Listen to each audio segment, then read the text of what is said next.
Warmest greetings in Christ. This is an update for friends and supporters of imprisoned pastor Torben Sondergaard. It has been a few months since our last update. We have a lot to cover today, so I'll just get right into it.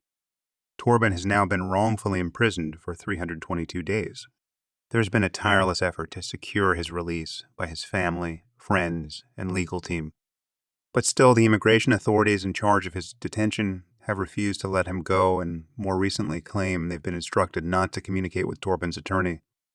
The situation is complex and in many ways unprecedented.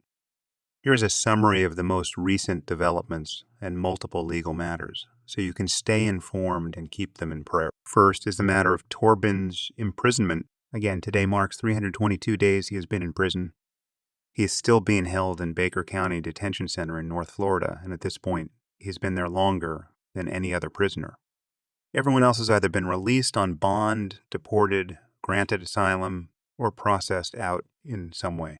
The Office of Immigration, Customs, and Enforcement, also referred to as ICE, is the division of the Department of Homeland Security that currently has authority over Torben's detention. Over the course of the last 10 months, Torben's attorneys have made repeated formal requests to the ICE officers in charge to reconsider their determination that he should be detained, but they refuse and have provided no valid reason for doing so. He has not been charged with any crimes, and ICE has not provided any documents that indicate Torben is considered a threat to public safety or national security or would be a flight risk if released. Needless to say, further requests to these same immigration officers would be futile. Torben's attorneys have also asked the immigration court to take authority of his detention, but the court claims it has no jurisdiction either.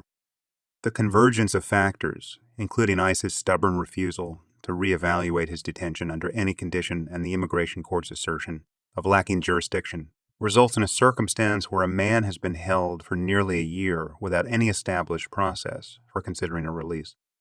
This is a grave violation of Torben's right to due process of law, and the Constitution prevents people from being held in prolonged detention without proper cause. So 2 weeks ago, Torben's legal team filed a lawsuit in federal court to petition his unlawful detention. This type of lawsuit is called a writ of habeas corpus. Torben's habeas lawsuit was filed on Friday, April 28th, and presented a very clear argument that his imprisonment is unlawful and includes his belief that the decision to detain him in the first place was not made according to normal standards. Then, just one business day after the filing, the federal court issued a strong order requiring the Department of Homeland Security to justify itself and explain why Torben should not be released. So here you have the first time Torben's case has been brought before a federal court, a court outside the immigration system, and he immediately receives a promising decision within 1 day. This is remarkable and incredibly encouraging news. However, and perhaps even more incredible, is that the very next day the Immigration Board of Appeals dismissed Torben's appeal in his asylum case, effectively confirming the flawed decision by the first immigration judge to deny Torben's asylum. The reasoning given for dismissing the appeal doesn't add up, and the immigration court's unwillingness to acknowledge the facts is deeply troubling. Here's just one example.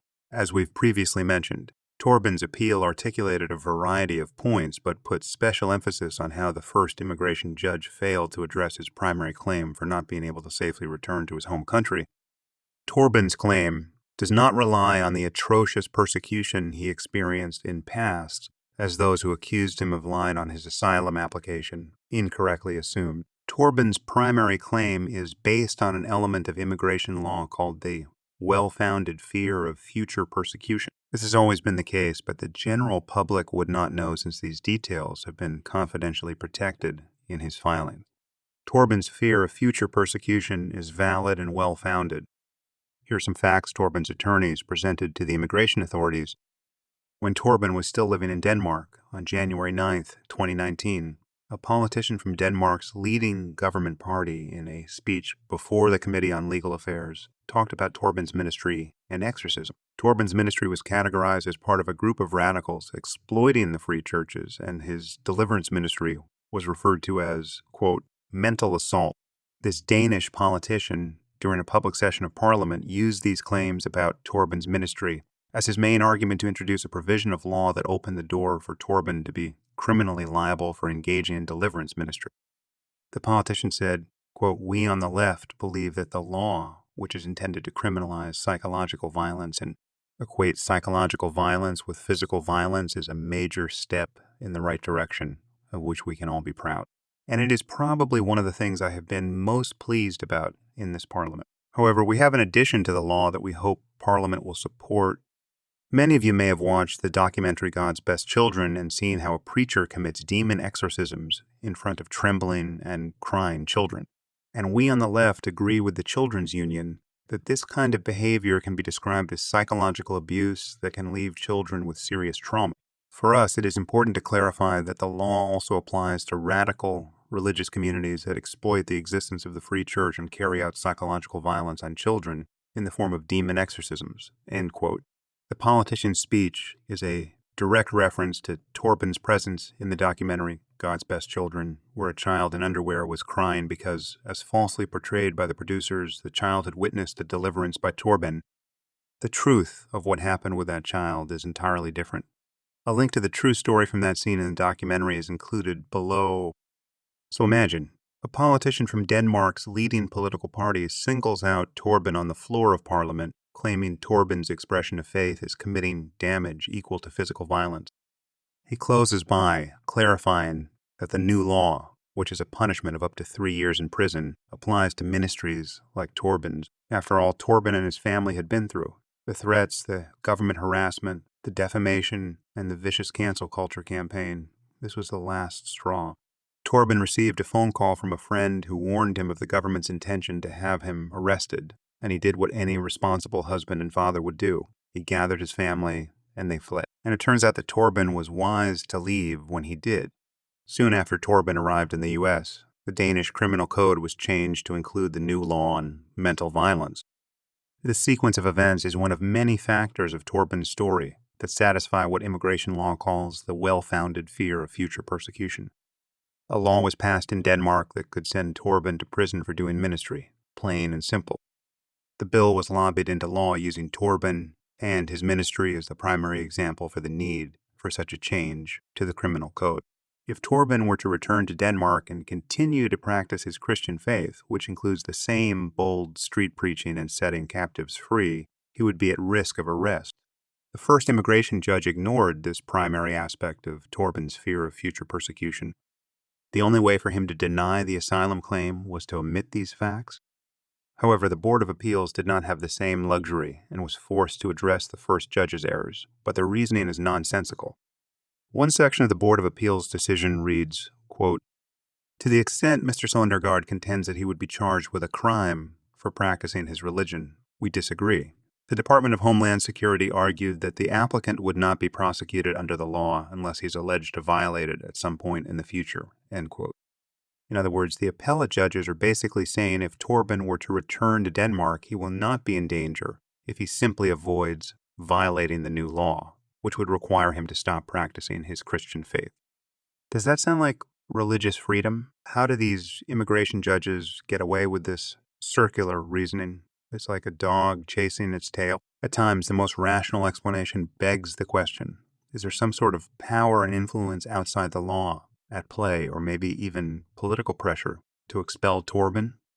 After all, the Department of Homeland Security recently identified Christians who believe in end-times prophecies as potential threats to national security, and even went as far as naming pro-life mothers as potential radicalization suspects.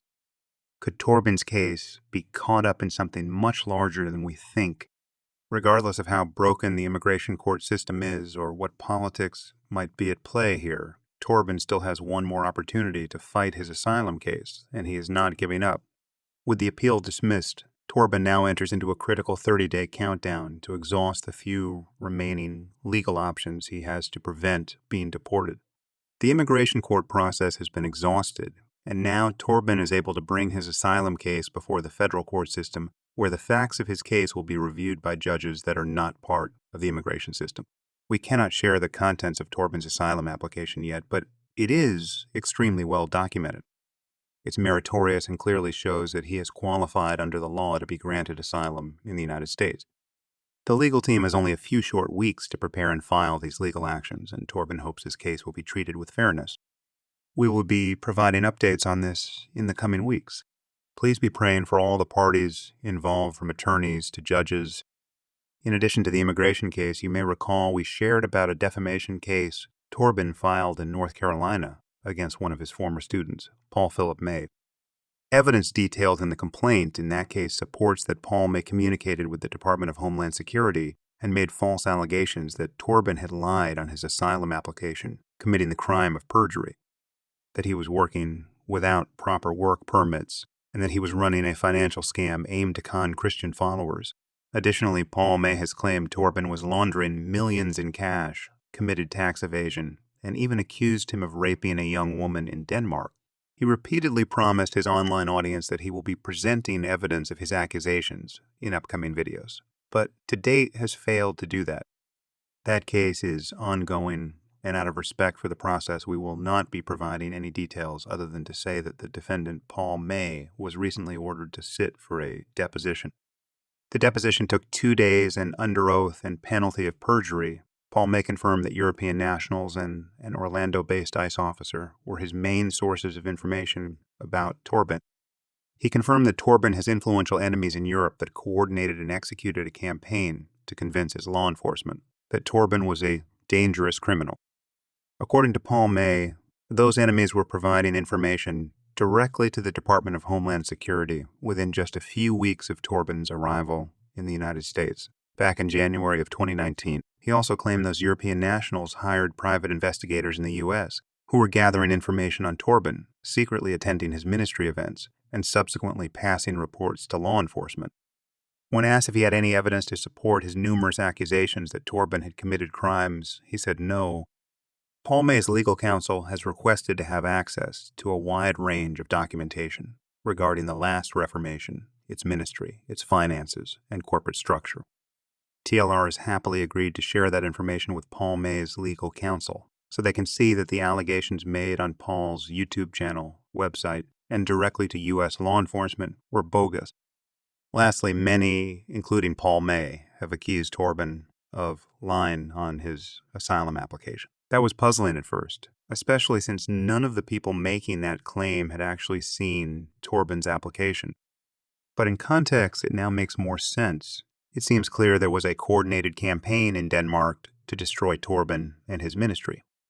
That campaign was nearly successful in getting him arrested, but thankfully Torben wisely came to the U.S. to seek safety, and so now those same enemies and the proxies they influence are motivated to see Torben's asylum claim be denied so he will be sent back to Denmark and they can attempt to pick up where they left off. That is what this effort to block the asylum is all about. As you can see, the Lord, in his perfect timing, is revealing the truth of what has taken place in secret over the past many years, and we believe he will continue to do so. Torben will be freed and his name will be cleared. Thank you for taking the time to listen today. We will continue to update on Torben's story. The financial contributions to Torben's defense fund are gratefully appreciated. This effort to defend Torben would not be possible without your support. Please visit friendsoftorben.com if you feel led to continue supporting his legal defense or want to write Torben a letter.